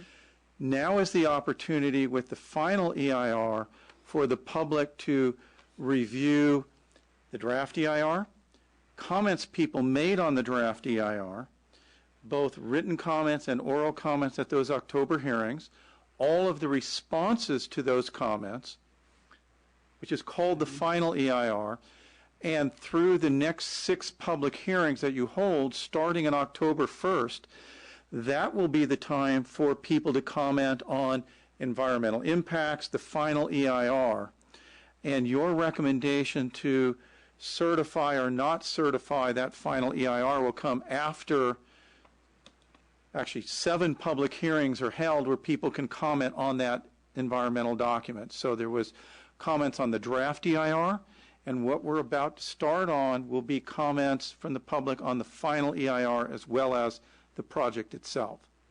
So you will not start deliberating until after the public has at least those 7 opportunities to comment on the final EIR. Okay. Colleen Mackin. I worked on the DEIR. It was 1 volume. It took us almost a year. You now have 3 volumes, plus an appendix. Not everyone in town had time to look through it. They kind of depended on those of us that worked on it. Now that there are return comments based on those done by the committee and also by other people in town, this is the opportunity for people to read through all those comments and try to gain a greater understanding. But I'd like to point out that when we started the DEIR process, we were promised that there would be substantive hearings whereby if you did not submit something as a comment to the DEIR, you would have a series of public hearings to ask questions and make comments. And I would ask each one of you to uphold that promise, because you have a whole community that is depending on you to fulfill that promise. And the fear I will echo that I hear from the community is that these hearings will be bifurcated in order to meet some sort of schedule that has a deadline date that has not been explained. And I do not understand what the insistence is on adhering to the schedule. I'm hearing from Lloyd, it's not in concrete, but it's up to each of you. You have the power to determine how long these hearings go. I also do not think you want to carry the hearings to the council. This is the place with Lloyd to ask the questions. If you don't allow sufficient time here, you're going to have a circus in front of the council. I don't think you want to do that. Right. Thank you. Did the staff want to address that first? As I think we all know, there are many public hearings scheduled before the Planning Commission to consider the final EIR, and the purpose of those hearings is for staff to present the issues, which are many in this very complicated project, but a major purpose of the hearings is to take public comment, and public comment will be taken at each hearing, and the hearings will be held on discrete issues within the final EIR, and obviously, the Planning Commission can, have as much public comment as it wishes to have, and that's the purpose of the hearing process. So that's what the schedule is intended to be responsive to. And obviously, there's no specific deadline, but I'll just remind you, this project has been underway for 10 years now, and at some point, the city does need to make a decision. And so whether it does that before the end of this year, or whether it does it in the first half of next year, I don't know when it will happen, but at some point, we do need to end the review and move forward. So I'll just submit that to you. But it is within your discretion. If you feel you need to extend the schedule, then. Yeah, as I mentioned, that part should be left open, because we cannot say that by November 12th we're going to finish everything, or October 12th, whatever. So based on how many people show up and what kind of interest we have, we can make it. I want to make sure that the community is heard. This is a major project, and I want to make sure that everybody has an opportunity to say whatever they have in their mind regarding this particular project on any of these subjects. So I don't know how much more I can stress. So I think, again, I think we're all on the same page. We're saying the same things, and maybe the approach may need modification, and I don't think that anyone's ever disagreed to that point, staff included, public and the commission. So I absolutely agree that you honor us with representing you here, and we all take it very seriously. And I think our track record shows that every public hearing, we have allowed everyone to speak to the fullest extent they wanted to speak, and we've deliberated very conscientiously, and we will continue to do so. And I think we can all pledge to that. In terms of the substantive hearings, I think the 7 hearings that we have in place are what is a framework that we're all going to work with. But we do have deadlines to meet, and we do have obligations to answer to. And again, it's not something that we are going to push off to the City Council. Our job is to make the recommendations and conduct the findings, and we will do that. And we will do that to the best of our capability. So we hope that you will continue to invest your time and come down and speak to us during these hearings. Hello, good evening. My name is Roland LeBrun. I come from San Jose, and I've been very interested in this project for a long time, mainly from a transportation angle, and I did submit written comments, and I'm glad that somebody listened, and your Bayshore station is moving south, and it's going to intersect with Geneva Harney, which I also spent I pretty much went to all the meetings, and at some point maybe you're going to have a light rail extension there as well. But the reason I'm addressing you this evening is that I basically have an experience very similar to yours, where I live in South San Jose, whereby the city redeveloped the old IBM plant facility. I don't know if you know where that is. That's in Cutler Road in South San Jose. And it's the same idea. It's 4,500 homes. And your EIR is so much better than what we got down there, okay? We basically got 8 stack-in packs, which on average, 600 DUIs each, and that's how you get 4,500 homes, so we're not terribly happy about that. But the reason I'm addressing you is that realistically, if you're going to have 4,500 new homes, you're going to have a minimum of 2,000 children.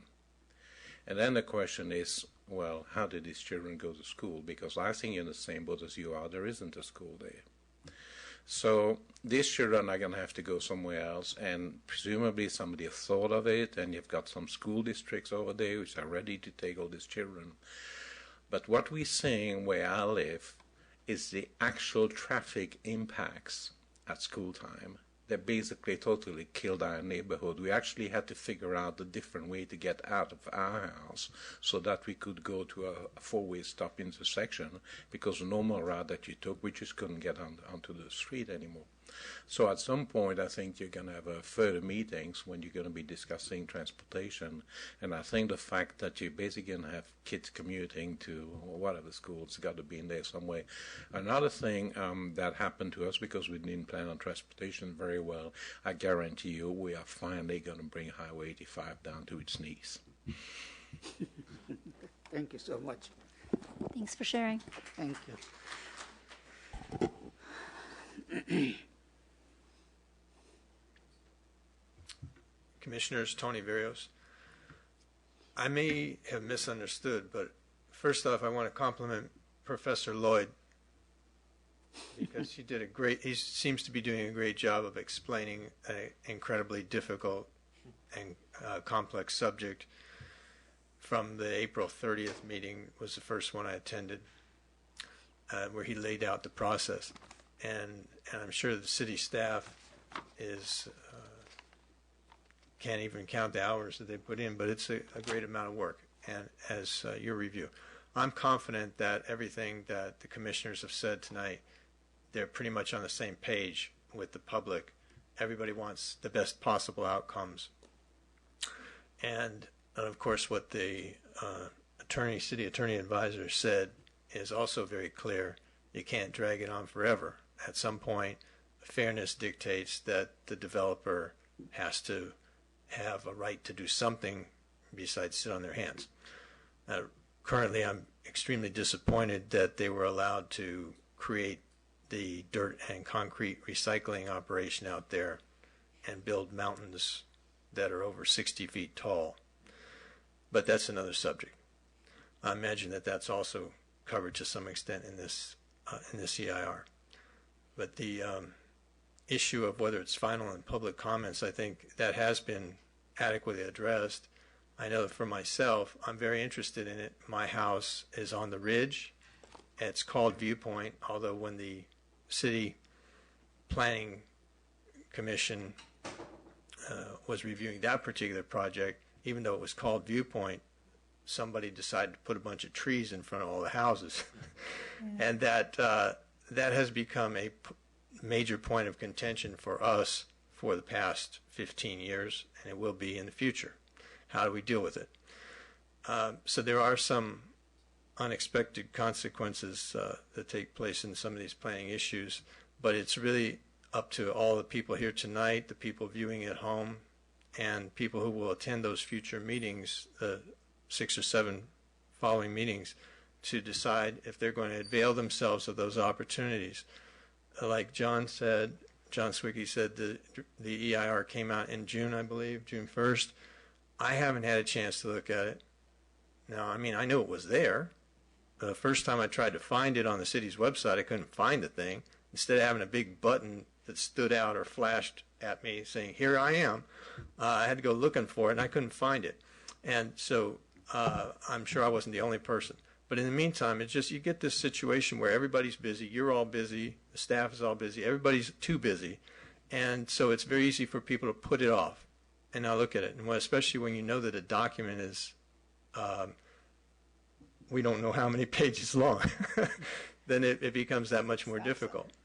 So I'm going to make the effort. I can understand Carolyn's concern and others voiced that it took a year, and other people here commented that it took a year to work through the draft. Well, that's all. I accept all that, but we just aren't going to get another year to look at it.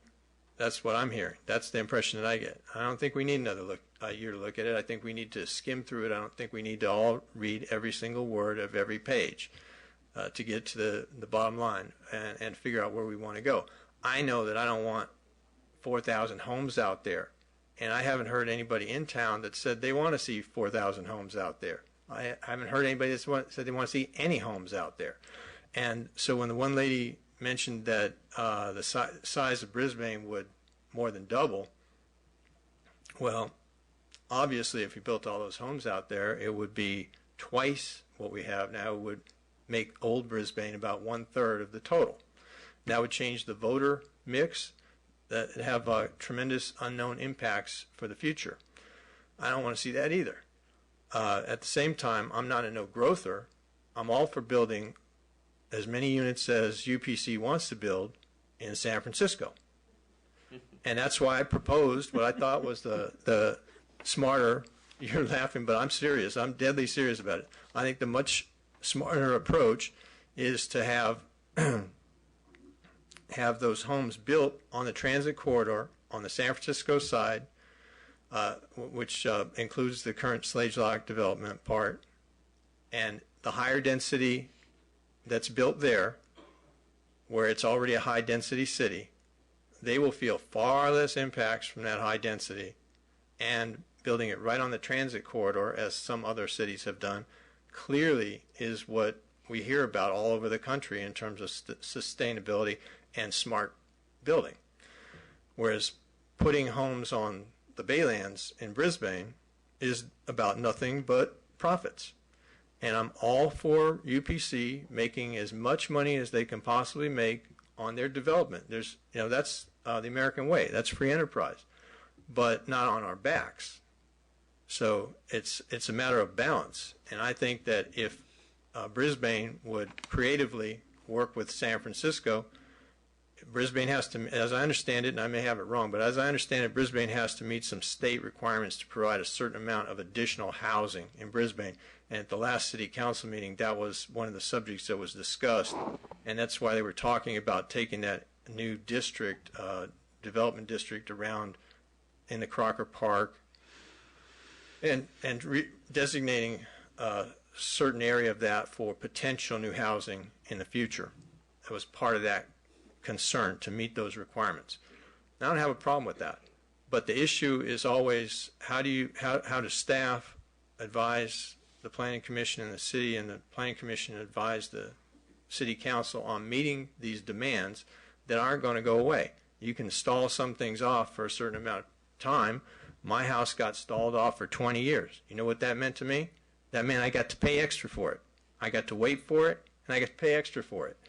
And in the course of that development, the infrastructure costs that were put on the developer, I guess I'm not exactly sure you could say they weren't actually put on the developer, because instead of us just paying extra for the house, we looked at our property tax bill and found out that there's an $1,100 charge per unit for, I think, 20 or 24 years to pay off the infrastructure costs that would have been paid by the city or the developer.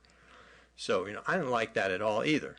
We didn't have any input into that, but that's how it goes. In this situation, I think we're going to have a tremendous amount of input. A lot of it's already been done, and I think a lot of the opinions are already known. And if you were at the conclusion of this process now instead of the beginning of these 6 or 7 meetings and made your recommendations, I think you're all well aware that the circus, as one of the neighbors said here, she doesn't want to see happen, is going to happen anyway. They're going to have hearings. People are going to come up with their opinions, regardless if it's been said 10 times before. It's going to get said an 11th time.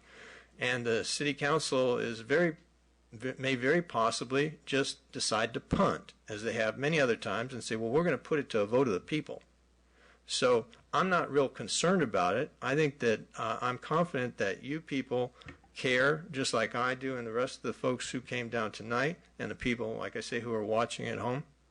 I think everybody's pretty much on the same page with that, and I'm confident that the staff is doing an excellent job trying to advise you, and so I'm comfortable with how it's going. Thank you. Thank you. Thank you. Okay. The Schlage units are already approved and are not part of the Brisbane 4,000 units, correct? Right. Yeah, thank you.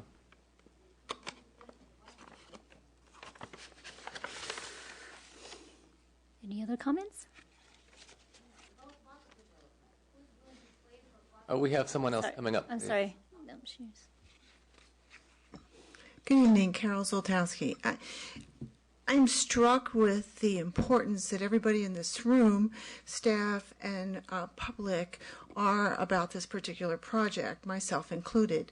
However, what I'm also struck with is the lack of communication that it really takes to engage the entire public that live in Brisbane, regardless of whatever your point of view is about the project. And I would really ask and make a strong operational suggestion that there be some method of contacting Brisbane residents, not only just in that newspaper that comes around periodically, but that really points out items like, here's the report, here's how you find it, here is a meeting, please come, and here's how you do things, like if you want to make a speech, make sure you present this information ahead of time.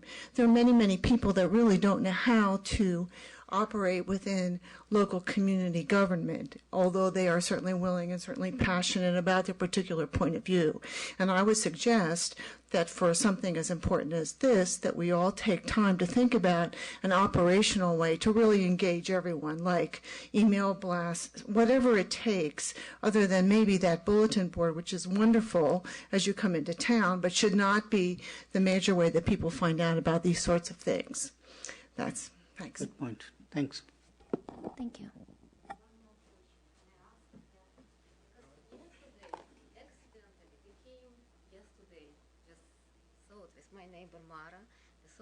Could you speak into the mic? Okay. Yesterday, accidentally, we came here with my neighbor Mara, and it was planning commission here. And they're talking about to change zoning regulation on the area. We have a walking trail near the post office. We always used to bike there, to walk there with children, with neighbors. And right now, city is going to change zoning for mixed use. It means all this area was built with small houses.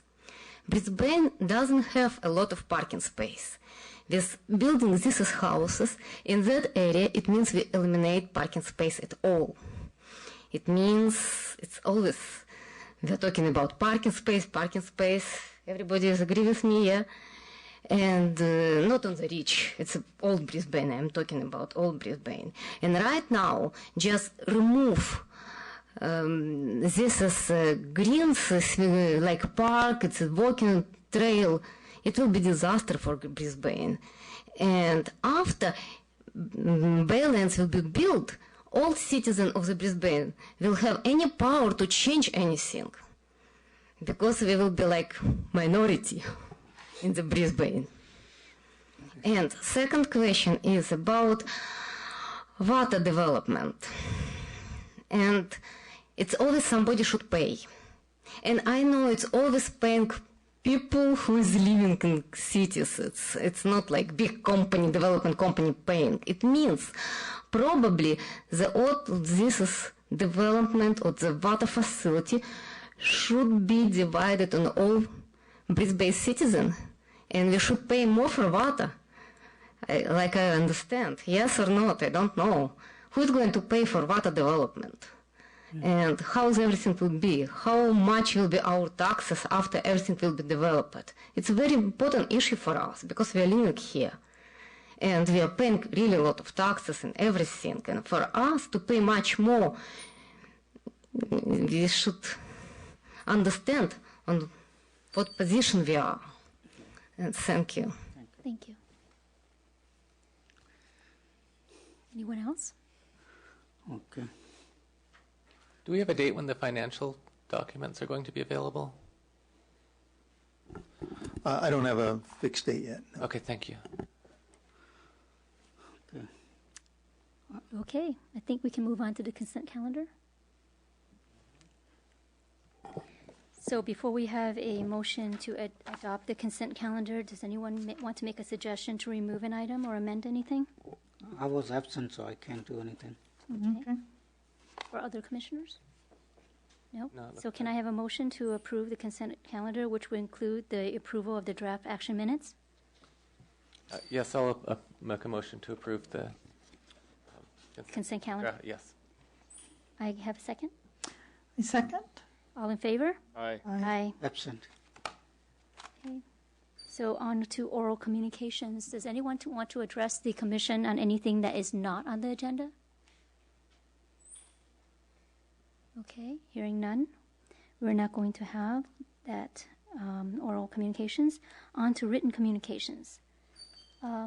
We have the San Francisco Business Times, In Town Living, Western City, Heart of San Mateo County, and I'm not quite sure, is this available to the public as well? It's at the library, I think. We have we have a copy at the library, but I'm not sure if anybody would, if someone wants to get a copy, how would they access this? They should contact the city clerk. Okay. And this is Brisbane City of Stars 50th anniversary, the second 25 years, 1986 to 2011. Very good reading. How many copies? I'm not sure how many copies are in the library. But you can check it out. But you can contact the city clerk too if you're interested.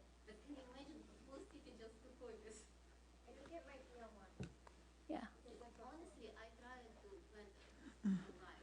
I really tried. It doesn't work because it's not possible to open.